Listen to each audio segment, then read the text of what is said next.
Buenas tardes. Vamos a comenzar esta nueva lección de metafísica. Ustedes, me imagino que ya a estas alturas han recibido sus ensayos corregidos. Estuve trabajando todo el fin de semana en terminarlo. Bueno, debo decirles que en términos generales he quedado bastante satisfecho con el trabajo que ustedes han hecho en este primer ensayo. Creo que ha cumplido sus objetivos. Por supuesto, hay algunos que han sido mejores, otros peores. Hay unos, 2 o 3 ensayos que han sido realmente muy buenos, muy buenos. Pero, en fin, la impresión que tengo es que, por supuesto, con variaciones en términos generales, ustedes han desarrollado una posición propia, eso obligado a comprender mejor ciertos aspectos de lo que hemos estado viendo, y bueno, y ese es el objetivo que tiene. Son cosas que también normalmente, aquellas cosas de las cuales uno escribe un ensayo, uno no las olvida jamás. O sea que es mucho más efectivo que una prueba para este tipo de temas. Estoy también viendo las solicitudes de recorrección que ustedes me habían enviado. No he alcanzado a verlas todas todavía. Espero que entre hoy día y mañana, Dios mediante, las tenga. Pero sí, yo puedo decirles algo de manera general. Y es que hubo un problema con la prueba en la pregunta 2. La parte B, perdón, la parte D de la prueba, pregunta 2, ¿no? Por lo cual también todavía no lo he hecho efectivo, pero les anuncio ya de entrada porque es algo que voy a hacer efectivo de manera general.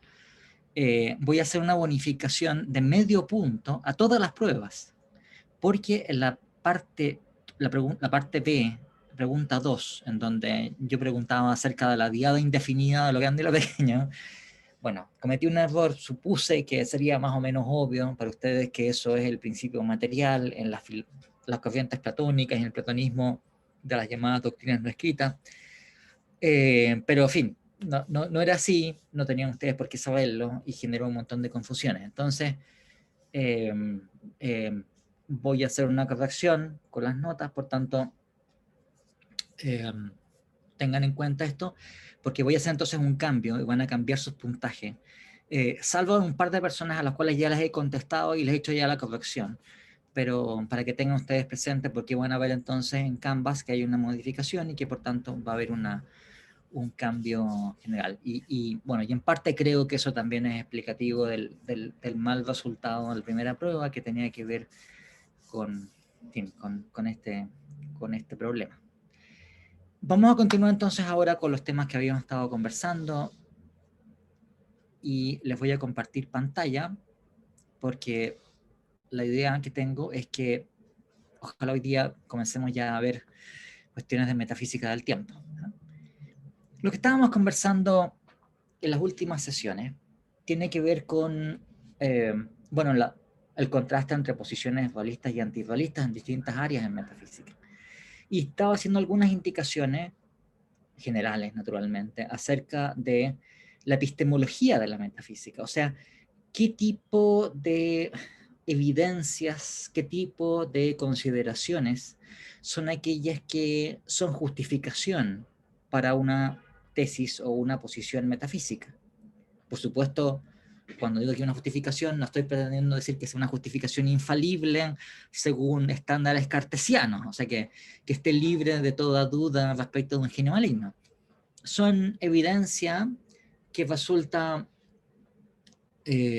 eventualmente suficientemente buena, de manera que sea racional para nosotros adoptar una posición metafísica. Pero ustedes van a ver que, claro, conocimiento infalible, un acceso de tal tipo que no tenemos ninguna posibilidad de equivocarnos, eso desgraciadamente no lo poseemos. Tenemos mejores o peores razones para adoptar un tipo de ontología. Yo, sinceramente, claro, yo les presento a ustedes un Budanama, por supuesto tengo posiciones tomadas, un montón de cosas, y creo que hay buenas razones para adoptar esas posiciones. Pero tengan ustedes en cuenta esto, ¿no? Que no se pretende que existan para una u otra posición filosófica ciertas razones que sean de por sí infalibles, son razones que pueden ser mejores o peores. Y tratándose de las discusiones metafísicas, normalmente, además, siendo cuestiones que tienen que ver con nuestros conceptos más fundamentales, con la estructura global de todo lo que existe. Entonces, naturalmente que el grado de dificultad es mayor que en la mayoría de las otras disciplinas. No quiero decir que en todas, pero probablemente en la mayoría de todas ellas, ¿no? Entonces, claro, no me culpen a mí, digamos, decir, bueno, pero aquí uno no queda completamente, no esto es completamente seguro. Dijo, así es la vida, desgraciadamente, ¿no? Pues estamos hablando de qué cosas son las que cuentan como evidencia, ¿no? Estas explicaciones que voy a dar ahora voy a ser relativamente o muy breve porque creo que es mucho más instructivo que ustedes después vean cómo que esto funciona en algún caso particular. Y de hecho vamos a ver cómo funciona eso en un caso particular cuando vemos cosas sobre metafísica del tiempo o hipersistencia de objetos y etcétera. Sí, bueno, yo les comentaba que en primer lugar importan lo que podríamos llamar las intuiciones sobre ciertas cuestiones, ¿no? Intuiciones, enunciadas así de manera muy general, tiene que ver con algo que se nos presenta, al menos de entrada, como verdadero. Nuevamente, no es que tengamos una intuición infalible, pero es algo que nos parece de entrada verdadero. Ahora, esas intuiciones a veces se presentan de esa manera, ¿no? Y los filósofos dicen, tenemos la intuición de que P, bueno, así directamente. Otras veces no se enuncia de esa manera y está mediado por otras cosas, pero tiene que ver básicamente con eso, ¿no? Por ejemplo, cuando se aducen como justificación por una posición metafísica cierta evidencia que tiene que ver con nuestras prácticas lingüísticas, ¿cierto? Nuestros lenguajes naturales están constituidos de una cierta manera que tienen ciertos presupuestos metafísicos. Presupuestos metafísicos que por supuesto pueden ser objeto de crítica, naturalmente. O sea que uno puede decir, mira, en realidad nosotros hablamos de una manera en que presuponemos que hay objetos que son idénticos en distintos tiempos y que pueden tener propiedades incompatibles en el tiempo. Nosotros hablamos de manera que cual sea el instante presente parece tener una importancia irreductible en nuestra forma de otorgarle significado a nuestras atribuciones, a nuestros enunciados de carácter temporal, etc. Un montón de casos en que se da esto. Bien, esto, por supuesto, es evidencia. No es que no tenga ningún valor, tiene un valor epistemológico, por decirlo así. El tipo de intuiciones filosóficas y metafísicas que han tenido generaciones y generaciones y generaciones de seres humanos, extendiéndose por miles de años. O sea, si se trata del uso del lenguaje, quizás son cientos de miles de años. Tiene naturalmente un valor epistemológico, ¿no? No es que sean todos esos imbéciles o tontos o que, en fin, que un valor epistemológico que no debe ser tratado livianamente. Pero es evidencia que puede ser puesta en correlación, puede ser ponderada en relación a otra evidencia que vaya apuntando en un sentido distinto. Entonces, por ejemplo, vamos a ver en el caso del tiempo que aunque hay unas intuiciones muy fuertes que nosotros tenemos de siempre, digamos, que en cierta medida están inscritos en nuestras prácticas lingüísticas, en el hecho de que nosotros usamos tiempos verbales, así que usamos verbos que conjugamos y el modo de conjugación tiene que ver fundamentalmente con la localización temporal. Bueno, y otras consideraciones más. El hecho que se dé eso ha sido puesto en cuestión por algunos filósofos. Han dicho, mira, en realidad, efectivamente nosotros tenemos una manera en que pensamos que es el tiempo, pero esa manera en que pensamos que es el tiempo no es la forma en que es objetivamente el tiempo, es una apariencia, ¿no? De la misma manera en que nosotros, por ejemplo, vemos que todos los días el sol sale y se pone, y de hecho hablamos en esos términos, nosotros decimos que el sol salió o que el sol se ha puesto, pero el sol no sale ni se pone, ¿no? De Copérnico nos explicó que eso es una apariencia debido a la rotación que tiene la Tierra sobre su propio eje. ¿Bien? Bueno, entonces, en distintos campos, uno puede constatar que los filósofos ponen en cuestión esa evidencia lingüística, ¿no? que tiene que ver, por ejemplo, con los compromisos ontológicos también. O sea, que vamos a tener un discurso que tiene un compromiso ontológico y el filósofo dice, efectivamente, hay un compromiso ontológico, pero es un error, digamos, ¿no? No hay tal compromiso ontológico, o una teoría metafísica, en fin, que esté mejor desarrollada y que tenga más en cuenta ciertos aspectos sistemáticos, debería desechar ese compromiso ontológico o reinterpretarlo filosóficamente como el compromiso con otra cosa, ¿no? Lo mismo vale, cuando hablo esto de intuiciones, con lo que muestra una buena fenomenología. Una buena fenomenología nos puede demostrar que la manera en que se nos aparece un fenómeno eh, eh, parece mostrar un tipo de ontología. De hecho, eso vamos a ver, por ejemplo, en el caso del tiempo, claramente, ¿no?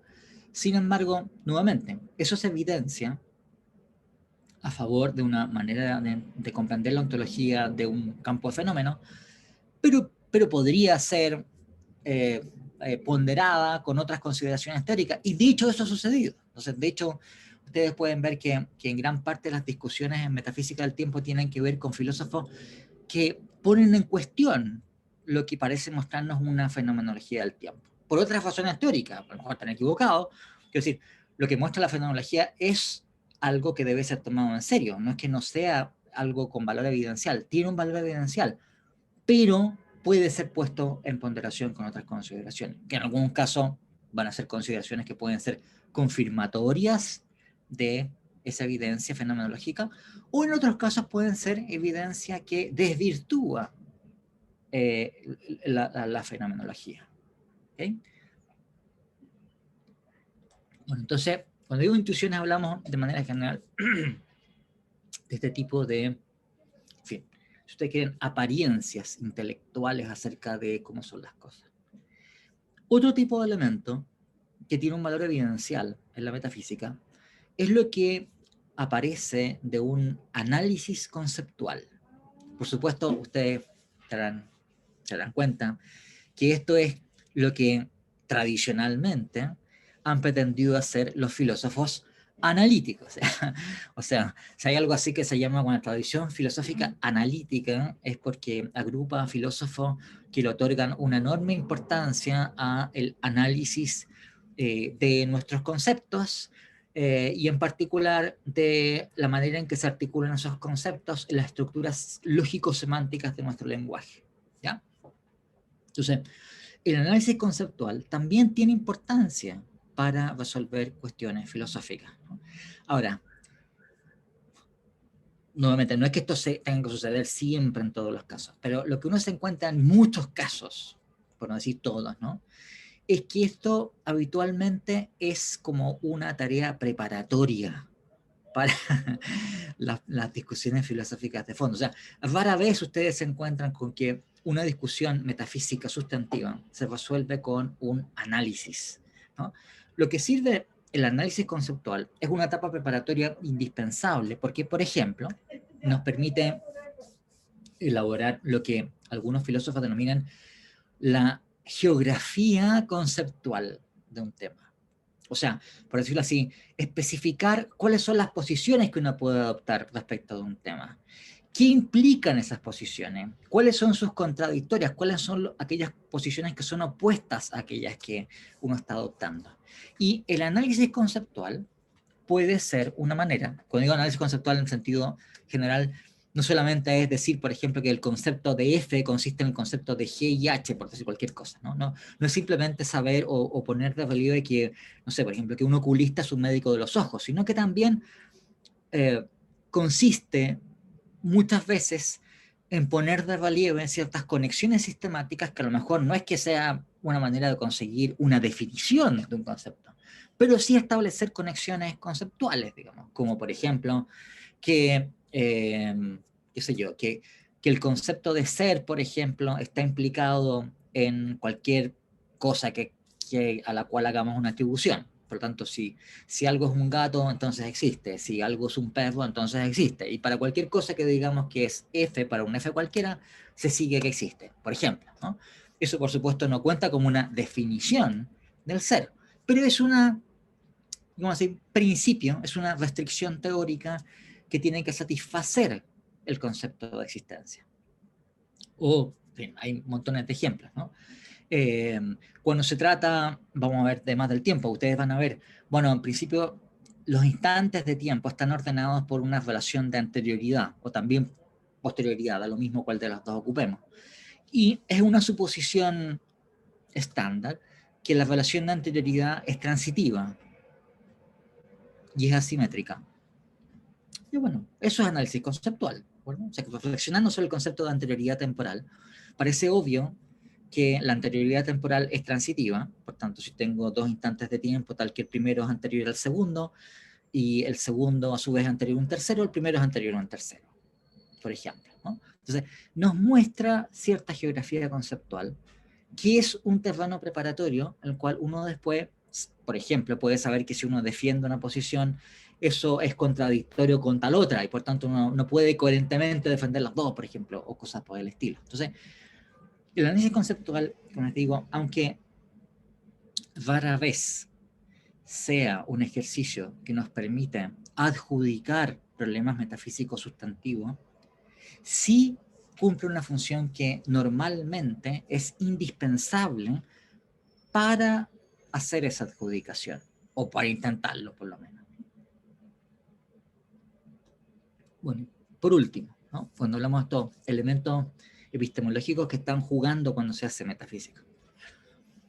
Otro elemento que también está en juego es lo que se ha denominado buscar un equilibrio reflexivo. Esta expresión es una expresión que introdujo John Rawls, y me parece que antes Goodman lo había hecho, ¿no? Rawls, ustedes habrán escuchado, ¿no es cierto? Es un famoso filósofo político, tiene una teoría de la justicia muy conocida, del año 71. Bueno, entonces, ahí introduce Rawls, tengo que chequear si antes Goodman lo había hecho, pero esta idea de equilibrio reflexivo. ¿Y cuál es la idea? ¿No? Que, bueno, uno postula una teoría para cierto campo de entidades, acerca de cuál es la naturaleza de ese tipo de entidades, y puede uno encontrarse con que esa teoría que uno ha postulado para explicar la naturaleza de un campo de entidades tiene ciertas consecuencias contraintuitivas. Consecuencias, fíjense ustedes, o sea, estoy jugando con, uno, análisis, por tanto estoy derivando consecuencias, pues tal parte del contenido de la tesis que estoy yo postulando que se siguen ciertas cosas, eso debo descubrirlo con análisis conceptual. Y dos, tengo que yo contar con las intuiciones, porque tiene ciertas consecuencias que parecen contraintuitivas. Eso significa que, bueno, que parecen falsas, ¿de acuerdo? O que a mucha gente le parecen falsas. Entonces, o sea, esto que le estoy indicando ahora presupone las dos etapas anteriores que les he indicado. Entonces, ¿qué es lo que sucede cuando un filósofo se encuentra con una situación de este estilo? ¿No? Bueno, caben en abstracto dos alternativas. Dos en principio, pueden ser más, pero, o sea, por supuesto también alguien podría decir, mira, en realidad no se sigue esa consecuencia contraintuitiva porque la derivación no es tal, digamos, ¿no? Pero supongamos que la derivación es correcta, y efectivamente se sigue una consecuencia contraintuitiva. Bueno, caben dos alternativas, os digo. Una es que el filósofo, por decirlo así, diga, mira, en realidad mi teoría es tan bacán, digamos, tan espectacular, es tan estupenda y tan poderosa explicativamente que no me importan las consecuencias contraintuitivas. O sea, se sigue una consecuencia contraintuitiva y mala pata, digamos, ¿no? Peor para, en fin, esas intuiciones. Esas intuiciones están equivocadas, tienen que ser reformadas por reflexión filosófica, ¿no? Entonces, por ejemplo, sigue un filósofo y tiene una teoría según la cual no hay objetos compuestos, o sea, no hay mesas, ni sillas, ni galaxias, ni planetas, por ejemplo, que los hay, como creo que ya les he dicho. Bueno, estos filósofos, por supuesto, están conscientes de que eso es contraintuitivo, ¿no? Va contra el sentido común. La gente normalmente piensa que las mesas y las sillas existen, ¿de acuerdo? Bueno, la opinión de estos filósofos es que, bueno, que la gente está equivocada, ¿de acuerdo? Y que, por supuesto, tienen esas intuiciones, pero son ilusiones, ¿de acuerdo? Y son ilusiones que, en fin, que una buena metafísica les enseñará a dejar de lado, ¿no? O ustedes habrán leído en el texto de Garrett que les explicaba, porque vi que un par de ensayos se dedicaron a eso, que Lewis sostenía que hay mundos posibles que son universos paralelos, cosas como el mundo actual. Y claro, Lewis, por supuesto, está perfectamente consciente de que esa opinión va contra el sentido común. Parece contraintuitiva sostener una cosa así. Y la tesis de Lewis es que, bueno, viejo, el sentido común está equivocado, eso es todo, ¿no? La gente cree tal cosa como creía que el sol sale y se pone todos los días, pero eso no es orden, ¿no? Las cosas no son así realmente, y esa intuición tiene que ser reformada, ¿no? Bueno, una manera de plantear esto, que lo hace el mismo Lewis, es decir, mira, la teoría tiene un costo. ¿Un costo en qué sentido? De que hay ciertas consecuencias que se siguen de la teoría que parecen falsas. Por tanto, si uno va a aceptar la teoría, uno tiene que, por decirlo así, aceptar correlativamente que uno tiene que ir contra el sentido común o lo que piensa la mayoría de la gente respecto de esas cuestiones. ¿Bien? Y eso es el costo de la teoría, ¿no? Y por supuesto, un filósofo en muchos casos, por decirlo así metafóricamente, puede estar dispuesto a pagar el costo. O sea, se da cuenta que tiene consecuencias contraintuitivas y mala pata, digamos, ¿no? Tiene consecuencias contraintuitivas. Eso significa decir que voy a argumentar que mucha gente está equivocada. Sí, mucha gente está equivocada, así es la vida, ¿no? Están equivocados. Pero también uno puede adoptar otra actitud, que es decir, mira, efectivamente esa consecuencia es contraintuitiva y es inaceptable. O sea, también usando esta metáfora, digamos, del precio de la teoría. El precio es demasiado alto, no estoy dispuesto a pagarlo. Una teoría que tiene como consecuencia tal cosa, como que hay universos paralelos, por ejemplo, o tiene como consecuencia que no hay objeto físico, es una teoría que sencillamente me parece falsa. Entonces, si es así, algo en mi teoría está mal. Si mi teoría está implicando algo que es patentemente falso, es que mi teoría es mal, tiene un problema, digamos. Hay algo en la teoría que no está funcionando, hay algo que debe ser corregido en la teoría. Entonces, lo que ustedes ven es que, así como algún filósofo puede comprarse el precio de la teoría, algún otro filósofo, frente al mismo costo, puede decir, mira, no, no puede ser. Entonces, hay que hacer un cambio en la teoría. La teoría original tenía un problema, había un error que hay que corregir. Y una vez corregida la teoría, entonces no va a tener esa consecuencia contraintuitiva inicial y eso va a hacer que la teoría resulte aceptable. Va a mantener las ventajas teóricas o buena parte de las ventajas teóricas y va a evitar las consecuencias contraintuitivas. Entonces, ustedes se dan cuenta, las situaciones es algo así como, tengo una teoría, ¿verdad? Consecuencias contraintuitivas. Y acuérdense ustedes lo que implica esto. Análisis conceptual, implica tener clara la geografía conceptual del tema, intuiciones sobre que esta consecuencia es falsa, y entonces lo que hacen ellos es que modifican la teoría, ¿de acuerdo? Y esto no es un problema formal, o sea, no es una cosa que uno pueda decidir formalmente, no es que pueda colocar una computadora, por ejemplo, o un sistema de inteligencia artificial a hacer este tipo de balance, porque no son cosas que se pueden hacer de esa manera. ¿Bien? Y hacen que los problemas metafísicos muchas veces sean especialmente difíciles por esto, porque requiere entonces tener, por decirlo así, el ojo puesto no solamente en una cuestión, por decirlo así, de consistencia teórica, sino que también tiene que ver con ciertas intuiciones, por ejemplo, que tienen que ver con intuiciones lingüísticas o fenomenológicas o de otro tipo, y significa también saber, entre comillas, cuándo vale la pena pagar un costo y cuándo no.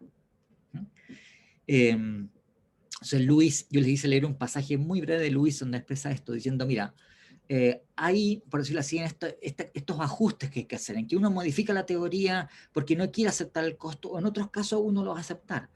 Uno tiene que llegar en este tipo de ajustes que pueden hacerse además muchas veces, digamos. O sea que estos ajustes de teoría pueden ser sucesivos, puede ser que se hace un ajuste y eso genera un problema en otro lado, y se hace nuevamente el ajuste y genera otro problema. Entonces, la idea es que debemos alcanzar finalmente un equilibrio reflexivo en donde, por decirlo así, el, el conjunto de ajustes nos llevan a una situación en donde los costos son adecuados para hacer la teoría, ¿no? Insisto que esto es una metáfora lo que le estoy diciendo, ¿no? Bueno, sí. esta situación que le estoy comentando es algo que, bueno, no es que yo no sé de ninguna razón filosófica de fondo por el cual tenga que ser así, ¿no? Y que sí les puedo decir como de experiencia de filósofo, ¿no? Que se dedica profesionalmente a estas cosas, digamos, ¿no? Y que ya tengo unos cuanto tiempo, digamos, de ejercicio en que me dedico a esto profesionalmente, es que normalmente es así la cuestión, ¿no? Y, que, y yo nunca me he topado con una teoría que no tenga ni un costo en el sentido de ninguna consecuencia que a algunas personas les va a parecer contraintuitiva, ¿no? Ahora, ¿por qué esto es así? No tengo ninguna razón a priori para decirles por qué tiene que ser así, pero es como, por decirlo así, el predicamento, la situación, la vida, así como la vida del artista, bueno, es como la vida del filósofo, ¿de acuerdo? O sea que uno tiene que enfrentarse a esta situación en que nunca las cosas son tan fáciles, ¿no? Como se dice, si ustedes se encuentran con una teoría y le parece no tener ninguna consecuencia contraintuitiva, probablemente no han mirado bien. Ahora, si ustedes no han mirado bien en la academia, no se preocupen porque ya van a ver a gente que va a venir bien, que se va a dar cuenta. Ok, yo lamento que estas explicaciones que estoy dando ahora sean tan esquemáticas, pero tal como les decía, prefiero que sean más esquemáticas y que pasemos directamente en un tema concreto, porque ustedes también van a ver ahí, cuando veamos discusiones específicas, cómo es que esto se pone en juego, digamos, cómo es que ustedes ven que hay intuiciones apuntando en un sentido, que hay consideraciones teóricas apuntando en otro, y cómo es que, en fin, las posiciones filosóficas buscan alcanzar cierto equilibrio que las hace razonables, ¿no? Y que además no son tantas, si ustedes se dan cuenta. Cuando uno se ve en ciertos debates, normalmente, aunque el espacio lógico, por decirlo así, hay una multitud enorme de teorías posibles que uno podría adoptar. Aquellas que resultan finalmente razonables no son tantas, ¿no? Son un cierto conjunto de teorías que son las que resultan realmente las más verosímiles, digamos, y que están en competencia entre sí. Bien, entonces, a Víctor le he pedido disculpas por tener que ser tan breve en estas explicaciones. Quiero que pasemos, ahora sí que sí, a hablar de metafísica del tiempo, ¿no? Que, como les había adelantado a comienzo del semestre, la idea es que este semestre estemos bastante concentrados en este tema, ¿no? Entonces vamos a estar un buen tiempo discutiendo cuestiones acerca de qué es el tiempo, cuál es la naturaleza del tiempo. Si no podemos dar una respuesta directa a esto, por lo menos, ¿qué tipo de restricciones, qué tipo de principios son aquellos que el tiempo debe satisfacer? ¿Bien? Y una primera observación que es muy importante tener presente es que hay una multitud de discusiones filosóficas diferentes que tienen que ver con la naturaleza del tiempo. No es un único debate, sino que ustedes pueden ver que en la filosofía contemporánea y en la tradición filosófica, ustedes van a encontrar que hay una multitud de discusiones metafísicas acerca del tiempo, algunas de las cuales tienen una serie de puntos de contacto, pero que son en gran medida paralelas entre sí. O sea que, por decirlo así, la posición que se adopta en uno de estos debates no determina completamente la posición que se debe adoptar en los otros debates, ¿no? Eso no implica que no haya conexiones, como les digo, que haya cierto tipo de restricciones, que adoptar una posición en un área traiga consecuencias en el otro, pero son debates distintos en el sentido de que, por decir, la solución de uno no determina automáticamente cuál sea la solución en todos los otros debates, ¿no? Estas discusiones también históricamente se han dado en periodos distintos. O sea, hay periodos en donde algunas de estas discusiones han tenido preeminencia y en otros en que otras discusiones han tenido preeminencia. Entonces, si ustedes ven gran parte de la historia de la filosofía occidental, en parte por dependencia de Aristóteles, ha tenido que ver con la discusión entre posiciones sustancialistas y relacionalistas acerca del tiempo, como voy a contarle, pero en un momento.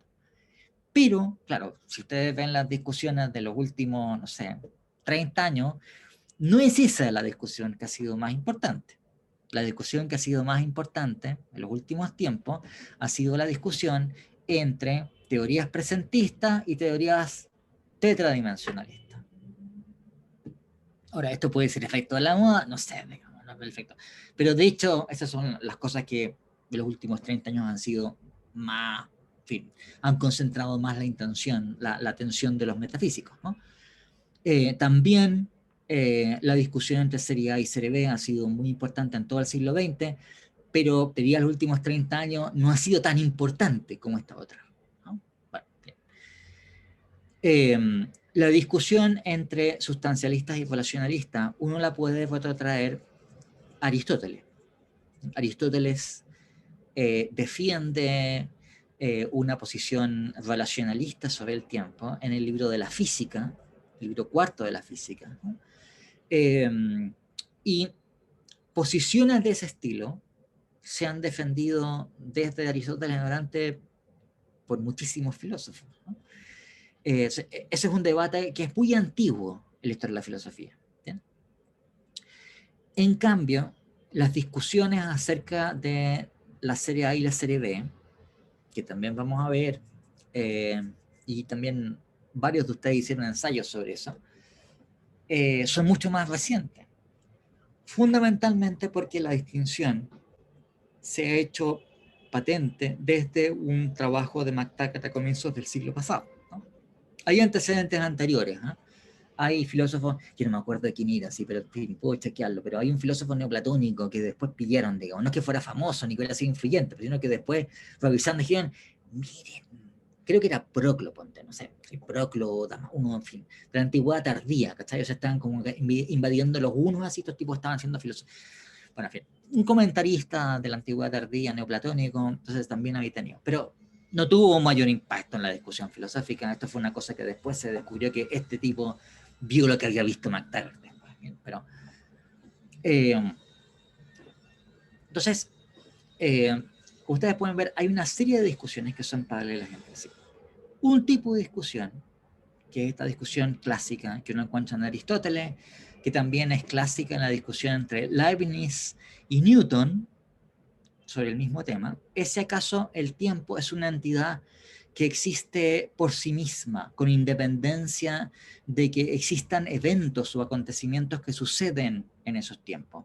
O al revés, es una entidad que no es ontológicamente fundamental, sino que es dependiente de la existencia de eventos o sucesos o procesos de cambio. ¿Bien?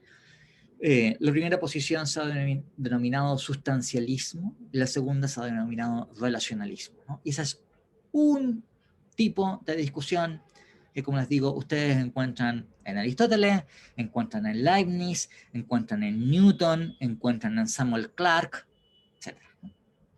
Otra discusión que no tiene por qué asimilarse con la anterior, hay puntos de contacto, pero no tiene por qué asimilarse, es la discusión si acaso el tiempo, considerado como una estructura unitaria, fluye o cambia por sí mismo o es, por decirlo así, algo, entre comillas, estático, ¿no? Este es el tipo de discusión que encontramos cuando filósofos como McTaggart sostienen que el tiempo es esencialmente algo que queda capturado con lo que él denomina la serie A y no la serie B, ¿verdad? Pero está la idea de eso, ¿no? ¿Es algo que está cambiando o fluyendo por sí mismo? Esa metáfora de el paso del tiempo o el fluir del tiempo, como si fuera un río, digamos, que va pasando, ¿es una metáfora simplemente o hay algo ahí que tiene un valor ontológico objetivo? ¿Eh? Este es otro debate que es, como digo, paralelo al anterior, que hay puntos de contacto.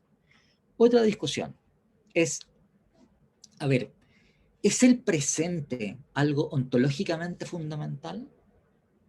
Es más, ¿debe uno decir que lo único que existe realmente es el presente? Y, o sea, en lo fundamental, de manera que los acontecimientos futuros y los tiempos futuros, así como los tiempos pasados y los acontecimientos pasados, deban entenderse fundados en el presente o deban ser reducidos a el presente. Entonces, un tipo de discusión, yo dije, esta es la que ha concentrado más atención en los últimos 30 años, ¿no? Es la posición de filósofos que dicen, no, mira, el presente es lo único que existe en lo fundamental.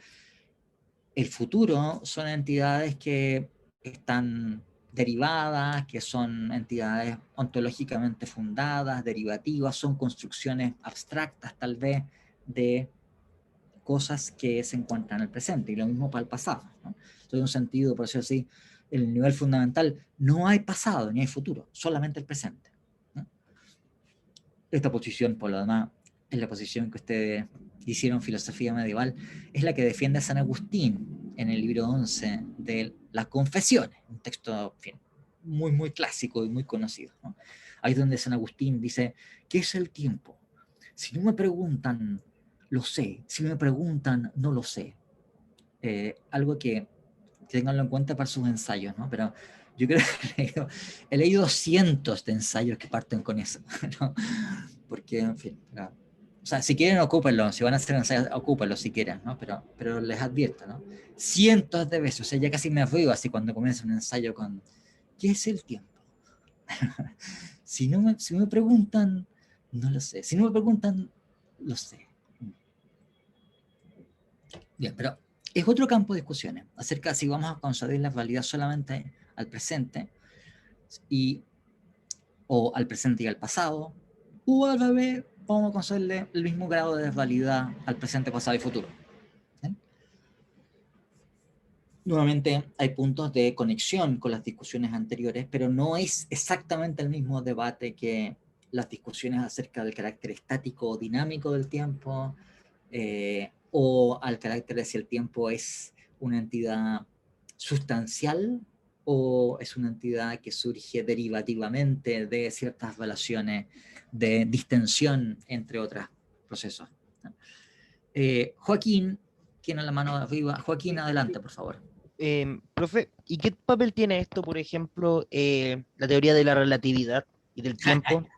De que el tiempo, de que el tiempo se dobla con la gravedad. Entonces ahí, en ese caso, podríamos decir que en realidad el tiempo es dependiente de la gravedad. Mira, Hay una ya, yo dependencia. voy a comentarle algunas cosas, ¿no? Pero trae una serie de problemas. Pero uno, la teoría de la relatividad general tiene incidencia para las discusiones entre sustancialistas y relacionalistas.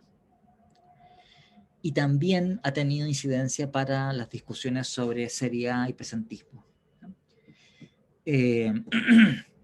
En general, cuando se trata de discusiones sobre seriedad y presentismo, la relatividad especial, todavía no metamos en la general, todavía que se curvan así el espacio-tiempo, parece apuntar en el sentido de favorecer una teoría tetadimensionalista en serie B. ¿No?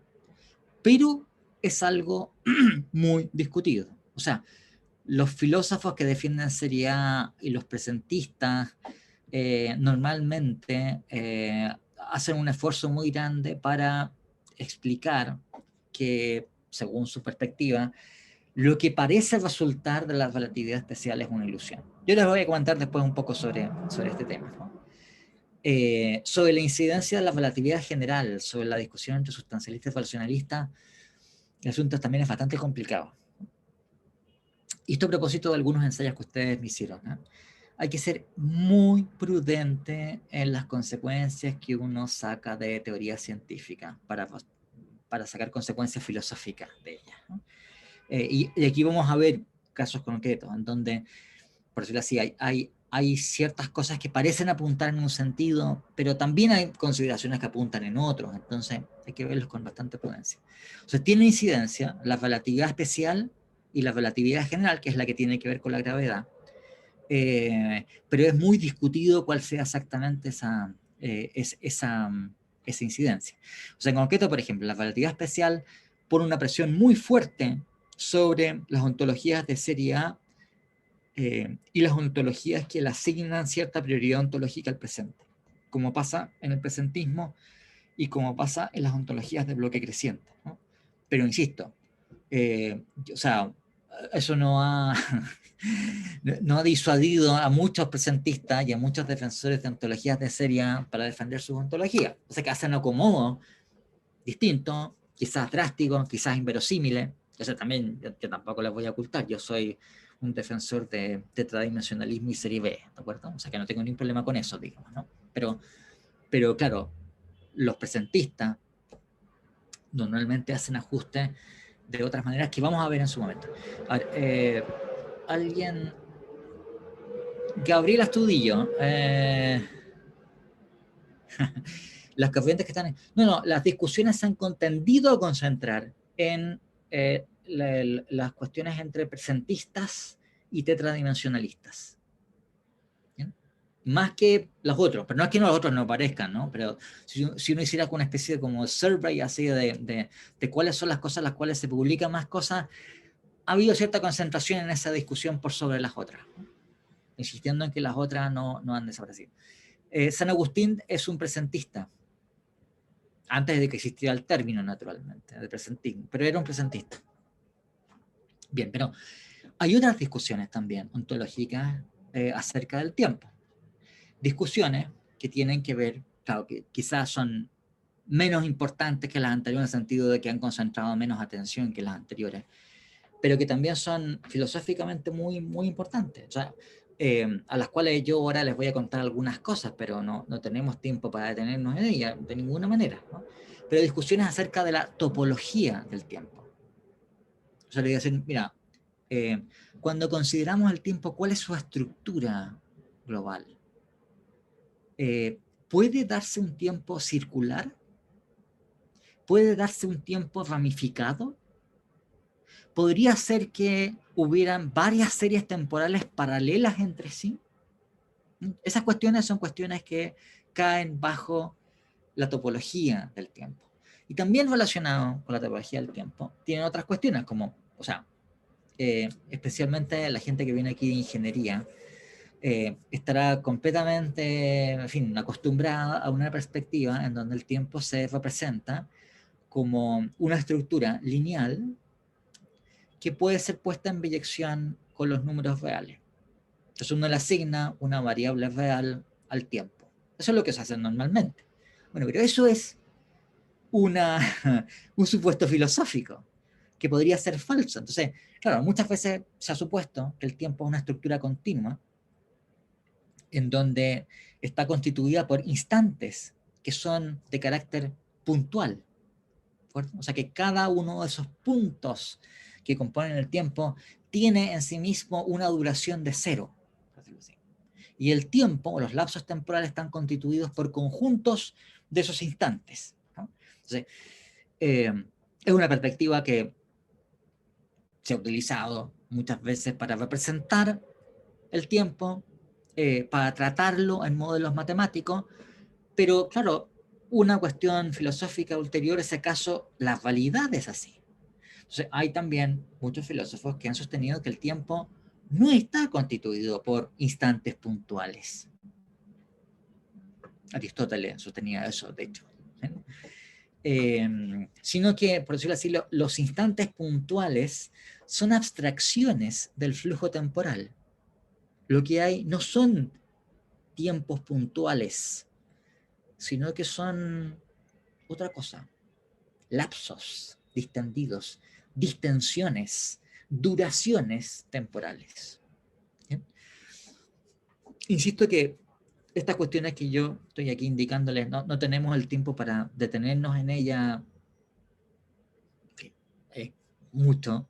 Yo voy a concentrarme, vamos a hablar algo sobre sustancialismo y relacionalismo, y después vamos a ver la discusión sobre serie A y serie B, y después presentista y tetradimensionalista, especialmente por la importancia que esto tiene después para las discusiones acerca de persistencia en el tiempo. ¿Okay?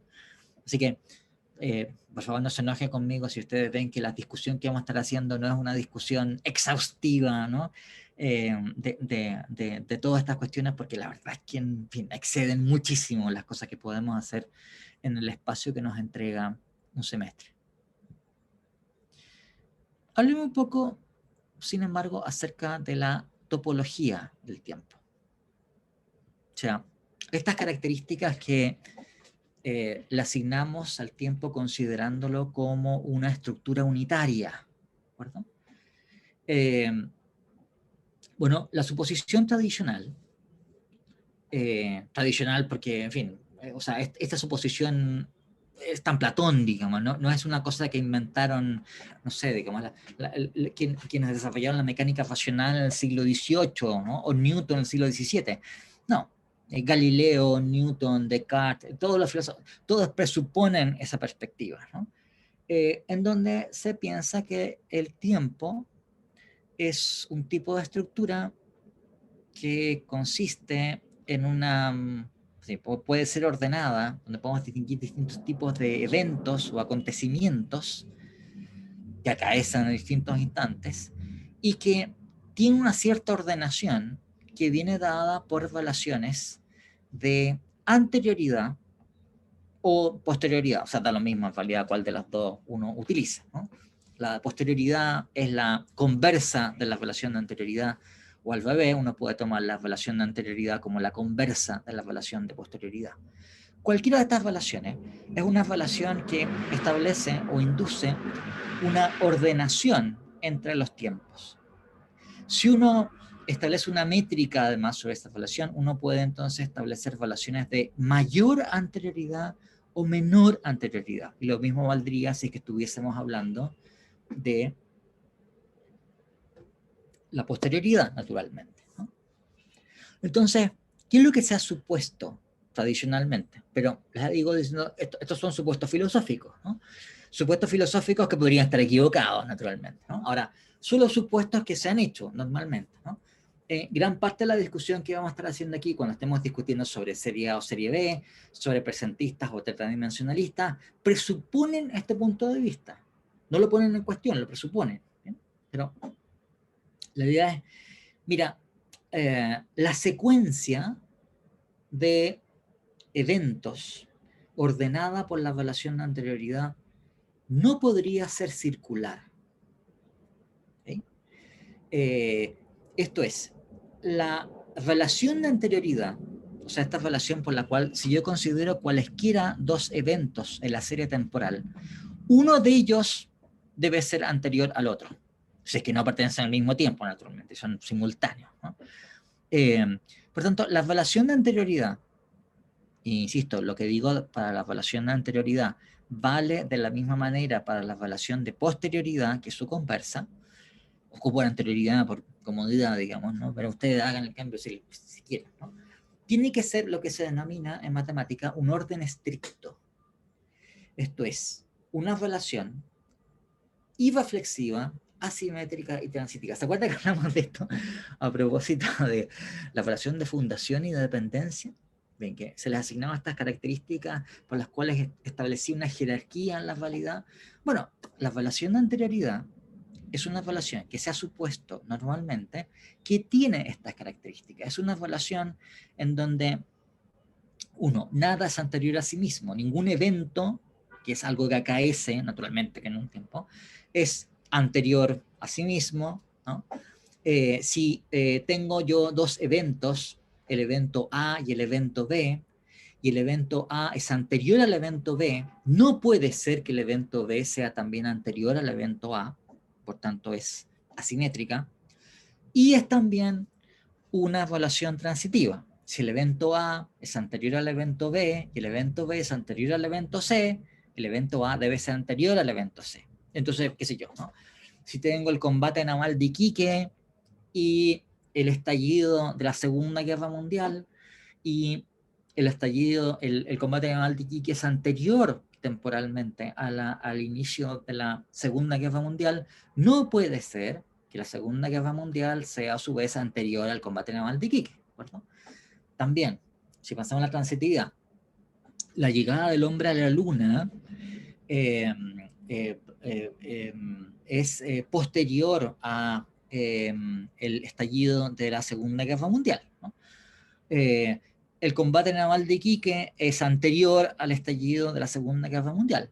Por lo tanto, el combate naval de Iquique tiene que ser anterior también a la llegada del hombre a la luna. Entonces, cuando uno supone que la evaluación de anterioridad es un orden estricto, o sea, que tiene estas características de irreflexividad, asimetría y transitividad, eso ustedes saben por qué se llama un orden esto, porque es una relación entre ciertos elementos que induce una ordenación entre ellos. Y cuando tiene estas características formales, establece entonces, por decirlo así, que podamos hacer una ordenación lineal entre los elementos que componen una colección. En este caso son los eventos temporales, ¿de acuerdo? Y los instantes de tiempo. Podemos ordenarlos en relación a esta relación anterioridad-posterioridad. Entonces, la idea es, cuando uno supone que la relación de anterioridad tiene estas características formales, lo que excluimos es la posibilidad de tiempos circulares. ¿Sí? Ahora, déjenme adelantarle un poco lo que le había colocado aquí. Pensemos en este esquema que tengo aquí, ¿no? Que tenemos un círculo, ¿ya? Y que tenemos los instantes de tiempo T1, T2 y T3. ¿De qué es lo que sucede si uno supone que el tiempo fuese circular, que tuviese una topología circular?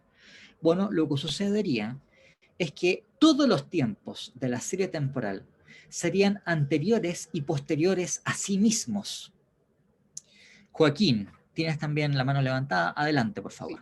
Entonces, acá los eventos se fundarían por sí mismos, sería como... No confundas la relación de anterioridad, Joaquín, con la Ya, relación de fundación. ya, No es lo perdón. mismo.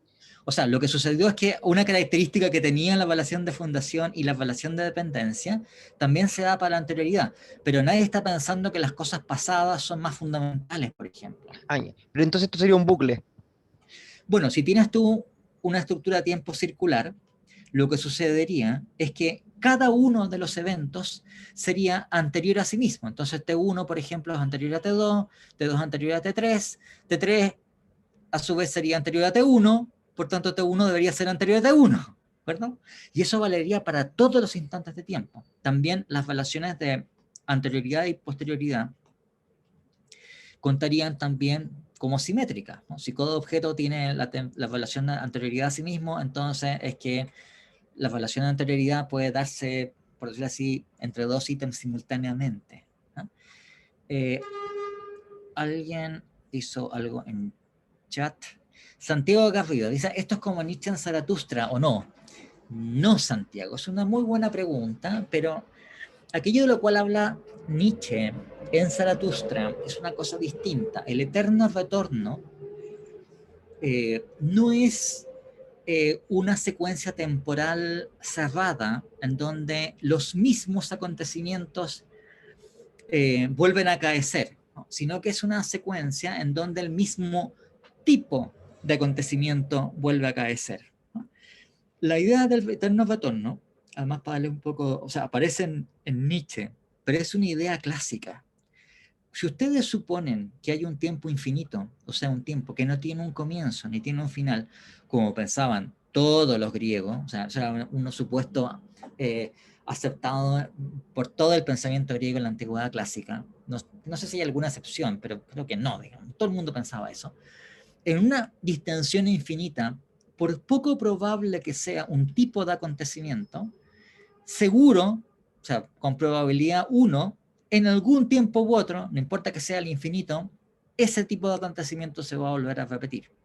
Entonces, si tú proyectas esto, la idea sería, cualquiera sea el conjunto de tipos de acontecimientos que se realizan en el mundo. Bueno, estoy hablando del tipo de acontecimientos, no los acontecimientos particulares, ¿cierto? Sino que el tipo de acontecimiento. En algún tiempo futuro, exactamente ese tipo de acontecimiento, aunque sea muy complejo, se volverá a realizar.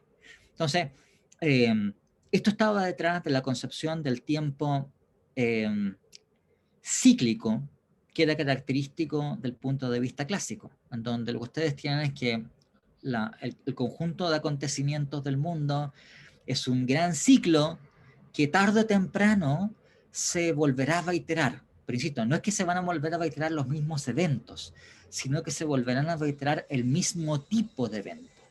Y Nietzsche, que era un filólogo y que conocía muy bien la tradición clásica, naturalmente hace jugar esto en Zaratustra y en fin, y otros trabajos. Pero para contestar tu pregunta, Santiago, esto no es eterno retorno. ¿De acuerdo? O sea, si fuéramos a representarlo, sería algo así como una estructura de espiral, ¿cachai? Así como, por decirlo así, como que se repetirá el mismo tipo de cosas que pasan, pero no son numéricamente los mismos acontecimientos. Lo que estamos considerando aquí es una estructura donde numéricamente los mismos acontecimientos vuelven a suceder. Laura Aguayo, ¿pero qué sería un mismo tipo de acontecimiento? Bueno, piensa tú, no sé. En el año 500 hay una estructura política que se llama el Imperio Romano, en donde está gobernado por unos señores que los llaman emperadores, y entonces reciben una invasión de unos pueblos que lo destruyen, y que vienen de una zona de planicie y son, en fin, guerreros a caballo que ocupan el arco, y después cae el Imperio Romano y se forman unos reinos más chicos, y después aparece un señor se llama Napoleón, etcétera, etcétera, etcétera. Todo esto que estoy diciendo son cosas que es una descripción que en principio podría ser verdadera de muchas cosas distintas. Por supuesto, de la historia del mundo es tal que es verdadera esa descripción del mundo, pero el mismo tipo de acontecimientos podrían darse en otras circunstancias, ¿de acuerdo? Como tú me decir, es extremadamente poco probable que pase eso. La probabilidad es tendiente a cero. Sí, efectivamente, pero no es cero. Y si tú tienes un tiempo infinito, o sea, no tienes ningún límite para la cantidad de, por decirlo así, de la combinatoria de posibilidades que se pueden desarrollar, con probabilidad 1 habrá un tiempo u otro en el futuro, ¿de acuerdo? En que exactamente la misma secuencia de acontecimientos se va a realizar. Eso es lo que estoy hablando. ¿Bien? Bueno, o sea, el eterno retorno de lo mismo, del cual habla Nietzsche, es una tesis clásica, ¿no? O sea, ustedes no lo encuentran, por ejemplo, en Aristóteles, no con esos términos, pero la idea de que el tiempo es cíclico era una cosa completamente generalizada en el pensamiento de la antigüedad. Eso cambia con el cristianismo, ¿no? Por supuesto, el punto de vista judío, cristiano y después heredado por los musulmanes es un tiempo en donde, una perspectiva en donde el tiempo no tiene ese carácter de, por decirlo así, eternidad. El curso de acontecimientos temporales tiene un inicio, es por tanto finito, y eso hace entonces que esta idea de eterno retorno no tenga ningún sentido en esa perspectiva, pero tengan en cuenta ustedes que eso fue una novedad muy importante, digamos, que se produjo con, al menos en Occidente, con el triunfo del cristianismo. Bien, entonces yo le estaba comentando que cuando tenemos nosotros un tiempo circular, eso se manifiesta en que la relación de anterioridad temporal, o su conversa, deja de tener estas características formales, deja de ser irreflexiva, simétrica y transitiva. ¿De acuerdo? ¿Por qué? Porque, bueno, todos los eventos son anteriores a sí mismos. O al revés, podría ser que no sean todos anteriores a sí mismos porque uno rechaza la transitividad. ¿De acuerdo? Entonces, aunque T1 es anterior a T3 y T3 es anterior a T1, por ejemplo, no se sigue que T1 sea anterior a T1 porque no vale la transitividad. También sería una manera de ajustar la situación. Pero en todo, cualquiera sea la alternativa, la cuestión es que en un tiempo con una tipología circular nos valen esas características formales. Bueno, dado que estamos ya terminando la hora, les voy a dejar anunciado este punto que viene, pero vamos a seguir conversando de ello. Joaquín Rosendez, ayer va a suceder mañana. Bueno, a lo mejor no mañana, digamos, ¿no? Pero por decirlo así, lo que sucedió ayer va a suceder de nuevo, o lo que sucedió en el pasado sucederá en el futuro. Y no estoy hablando del mismo tipo de acontecimiento, como el eterno retorno nietzscheano. Si es un tiempo circular, es numéricamente el mismo acontecimiento. No es otro acontecimiento que es muy, muy, muy parecido o indiscernible del acontecimiento que sucedió en el pasado. Es el mismo acontecimiento del pasado. Ya, les enuncio esto y vamos a quedar en este punto, ¿no? Bueno, también es una suposición normalmente aceptada en nuestra concepción ordinaria del tiempo, y la que vamos a tener también en toda esta discusión filosófica sobre serie A y serie B, sobre presentistas y tetradimensionalistas, etc. que todos los instantes de tiempo de la serie están conectados entre sí. O sea, que si ustedes toman dos instantes diferentes, por supuesto si son el mismo instante, esto no vale naturalmente porque es el mismo instante, pero si son dos instantes distintos entre sí, uno de ellos debe ser anterior al otro. ¿De acuerdo? Eso significa que la serie está conectada, ¿de acuerdo? Que la relación de anterioridad se da entre todos los instantes de tiempo de la serie. Bueno, ¿qué es lo que pasa si uno no tiene ese supuesto? Lo que tenemos es una topología como esta, una topología ramificada, ¿no? Ahora, ¿qué pasa aquí? Si ustedes se dan cuenta, ¿no? El tiempo T1 es anterior al tiempo T2, que es anterior al tiempo T4. El tiempo, lo mismo vale para el tiempo T3, ¿de acuerdo? Ahora, aquí lo que sucede si yo intento comparar aquí el tiempo T3 con el tiempo T4. Sucede que no son comparables entre sí. Ninguno de ellos es anterior al otro. Ni el tiempo T4 es anterior al tiempo T3, ni el tiempo T3 es anterior al tiempo T4. ¿Verdad? Entonces, cuando uno introduce una topología ramificada del tiempo, bueno, y esta ramificación que tengo yo aquí hacia el futuro también podría ser hacia el pasado, y podría ser hacia el pasado y hacia el futuro, ¿de acuerdo? En fin, pero cuando tenemos una topología ramificada, no todos los tiempos son comparables entre sí y son ordenables entre sí por la relación de anterioridad. ¿De acuerdo? Entonces, bueno, vamos a continuar para cerrar esta idea.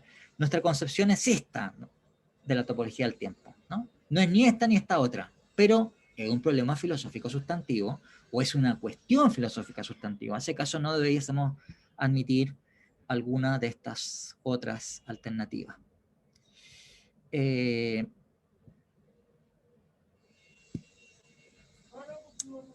Bien, vamos a quedar en este punto, señores, y seguiremos el día miércoles. Y eso, nos vemos entonces, hasta luego. Chao, profe. Chao. Chao, gracias. Hasta luego, profesor.